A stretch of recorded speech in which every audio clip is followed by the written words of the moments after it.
Mais sans se priver d'informations capitales, évidemment, puisque Picaboo et Aurélien sont là pour ça. T'es comme Tuya, pardon, je pense qu'on dit comme ça. C'est un protocole domotique.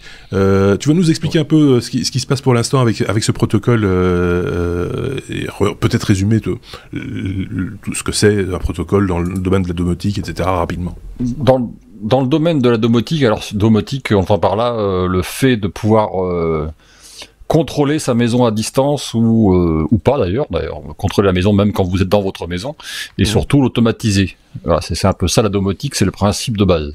Aujourd'hui, vous avez un certain nombre de solutions, plein de solutions d'ailleurs, avec tout un tas de protocoles vendus par tout un tas de fabricants, d'entreprises, etc.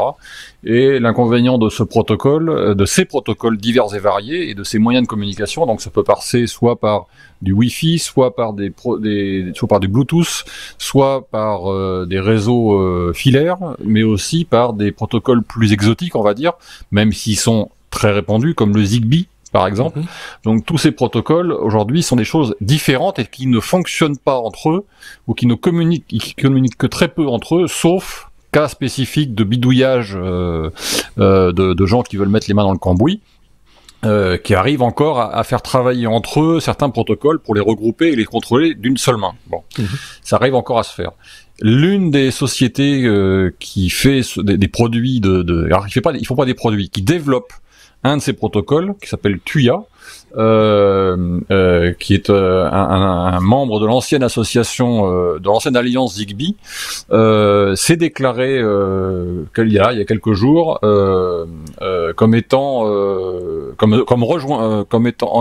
voulant rejoindre, alors même s'ils en sont un petit peu à la base, l'association qui est en train de développer Matter. Alors Matter, vous avez peut-être entendu sous un autre nom qui s'appelle Thread, je crois, de mémoire, et ça portait même encore un autre nom à l'origine, qui est un protocole qui va regrouper, qui va être un protocole commun à l'ensemble des entreprises ou des fabricants de matériel domotique. Dedans, vous allez retrouver les plus gros, comme Apple, comme Samsung, comme Google, comme Philips, comme Netatmo, etc. Puisque c'est une dépendance maintenant. Comme qu'est-ce qu'il y a encore, Amazon aussi. Mais il y en a d'autres, hein, il y en a plein.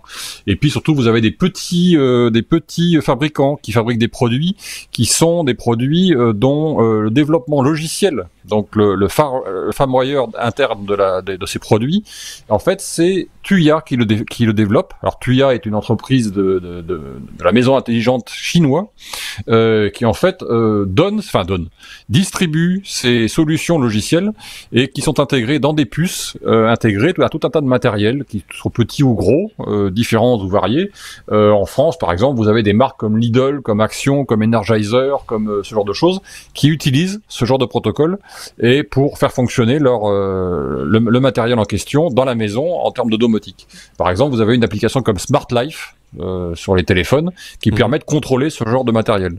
Donc Matter va être le nouveau qui arrive là dans cette année, va être le nouveau protocole auquel se joint donc Tuya, qui est effectivement un des importants fabricants et fournisseurs de moyens domotiques dans le monde. Voilà, c'était l'information un petit peu sympathique.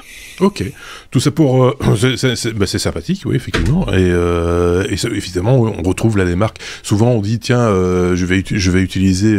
je pensais à Philips, parce que voilà, il y a les fameuses lampes d'ambiance, LED, etc. Philips. Derrière, il y a une petite plateforme. Philips Hue, c'est du Zigbee qui est derrière, si je ne dis pas de bêtises, derrière la petite plateforme Philips Hue. Donc voilà, c'est intéressant de savoir comment ça fonctionne. Tout cet Internet des objets aussi, hein, l'IoT, ça fait partie de cet univers-là. Également, là aussi, Philips, par exemple, avait une contrainte de semi-propriétaire avec, il fallait une base propriétaire pour utiliser jusqu'à il y a encore quelques temps les ampoules en question. Oui. Donc, voilà, maintenant les ampoules sont devenues autonomes, en termes de protocole, comme d'autres marques comme Lifix et autres par ailleurs. Je vous invite à aller piocher dans nos tout vieux hors-série d'il y a très longtemps.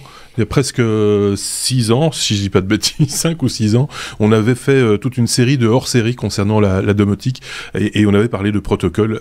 Évidemment, c'est à remettre au goût du jour parce que tout ça évolue relativement vite. Mais enfin, ça vous donne peut-être comme ça peut-être l'envie de vous investir dans de la domotique à l'occasion. N'hésitez pas à aller jeter un petit coup d'œil.